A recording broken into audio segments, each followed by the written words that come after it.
School నుండి వచ్చాక నా చిట్టి తండ్రికి అయితే ఏదో ఒక తినడానికి కావాలి. సో వాళ్ళ కోసం అయితే నేనైతే చిన్నగా ప్రిపేర్ చేస్తున్నా. బియ్యపిండి చిన్నగా సర్వపిండి, అదేనండో తెలంగాణ స్టైల్లో గంజిపిండి అంటారు కదా, అదైతే ఎలా తయారు చేద్దామో చూద్దాం.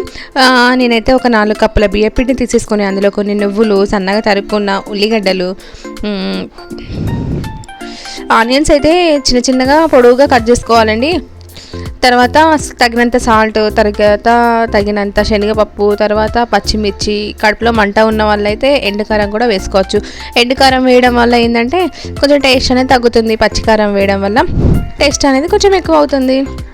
సో ఏంటంటే నెక్స్ట్ లాస్ట్కి కొంచెం కొత్తిమీర అయితే వేసేసిన తర్వాత ఇంకా వాటర్ పోసేసి మంచిగా కలుపుకొని ఇంకా పిండిని అయితే ముద్దలాగైతే చేసేసుకోవాలి. పిండిని అయితే ఇంకా ముద్ద కొట్టుకున్న తర్వాత ఇంకొక వాటర్ అయితే ఇంకా మనం ఫస్ట్ స్టార్టింగ్లో కొన్ని పోసుకుంటేనే కలుపుకోవాలి. ఎందుకంటే ఫస్ట్ స్టార్టింగ్లోనే కొన్ని ఎక్కువ పోసినామంటే పిండి అనేది లూజ్ అయిపోయి మనకి గంజిపిండి అనేది కొంచెం గట్టిగా వస్తుంది. నార్మల్లో కలుపుకోవాలి, కొంచెం గట్టిగా కాదు, మెత్తగా కాదు, నార్మల్ ఈవెంట్లో కలుపుకోవడం వల్ల పిండి అనేది ఇట్లా సాగుతుంది. పిండి అనేది మళ్ళీ టేస్ట్ అనేది కూడా చాలా మంచిగా ఉంటుంది. తర్వాత ఒక గంజి అయితే తీసేసుకొని అందులో ఆయిల్ పోసేసుకొని ఒక ముద్ద అయితే చేసేసుకొని గంజిలో అయితే ఇలా రౌండ్ అయితే చేసేసుకోవాలి సర్వపిండిని.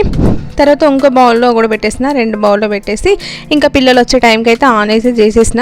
వాళ్ళు వచ్చే వరకు అయితే రెడీ అయితే అయిపోతే ఇంకా వాళ్ళిద్దరు అయితే చెరొకటి తినేసి ఇంకా వాళ్ళ హోంవర్క్ అండ్ ఇంకా వాళ్ళ చిన్న వర్క్స్ అన్నీ కంప్లీట్ చేసేసుకుంటారు. ఆ లోపు నేను కిచెన్లో మళ్ళీ వంట ప్రిపేర్ చేసేసుకుంటా.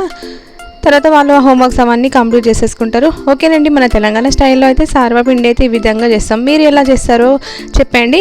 ఇంతకీ చెప్పడం మర్చిపోయా, పిల్లలకి బయటి ఫుడ్ కాకుండా ఇంట్లో ఫుడ్ ప్రిపేర్ చేశారనుకోండి, వాళ్ళు చక్కగా ఆనందంగా ఆరోగ్యంగా కూడా ఉంటారు.